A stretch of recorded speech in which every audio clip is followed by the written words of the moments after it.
504 kilómetros en 3 días, ese é o novo reto de Víctor Loira.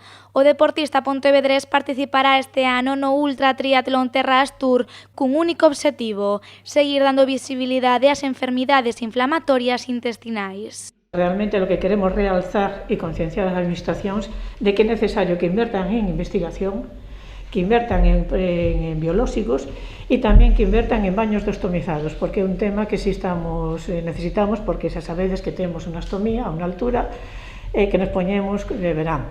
A proba de ultradistancia contará con 3 etapas. Na primeira, Víctor enfrontarás a 10 km de natación e outros 140 de ciclismo. A segunda fase será de 270 km de ciclismo e a terceira de 84,4 de carreira. Eu teño sedales pianales, teño unha bolsa de ileostomía que teño que vaciar cando ela quere, e aparte o problema que notei agora, notei o ano pasado, cando corro, é que eu noto un vacío no meu corpo, non? Claro, a mí faltame casi 50% de todo o intestino, e cando vas correndo, parece que che falta algo, sempre botas a man, que me queda atrás, non che queda nada. E aínda que a carreira é unha das etapas máis complicadas para este deportista pola súa enfermidade de Crohn, Víctor contará nesta ocasión cunha compañía especial. No tercer día, no tramo de correr, o planteamento que eu fixen é de correr 10 km e andar 2, correr 10 e andar 2, correr 10 e andar 2, para poder acabar nas condicións. Eses 2 que vou andar, sempre vai estar a miña muller comigo, non? Que é a miña escolta. Entonces, ela se vai controlar, está no kilómetro 10, andamos 2, ela se marcha e eu sigo correndo, e me espera, porque é un circuito cerrado, non? O obxectivo de Víctor non é outro que seguir dando a coñecer patoloxías que son invisibles pola sociedade, enfermidades que moitas veces son un reto moito máis complicado que esta proba de ultradistancia.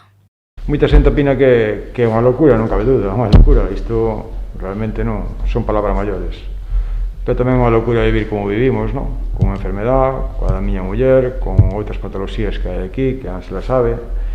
Sei que é unha locura todos os días ter que pelear por un baño estomizado, por dar visibilidade. Iso sí que é máis locura que todo isto que pode haber aquí, non? Se non se logra o reto, sí se logra, porque o objetivo principal desta historia é que realmente se visibilice la situación de noso colectivo e que cada vez son máis persoas. Entón, sí é moi importante. Non o logra, para él non vai ser un fracaso ni para nós como entidade. É un éxito que unha persoa nestas condicións participe nun reto deste tipo e que se faga visible. Para iso é o que está plantexado. O ultratriatlón contará con tan só 15 participantes e levarás a cabo os días 10, 11 e 12 de setembro en Asturias.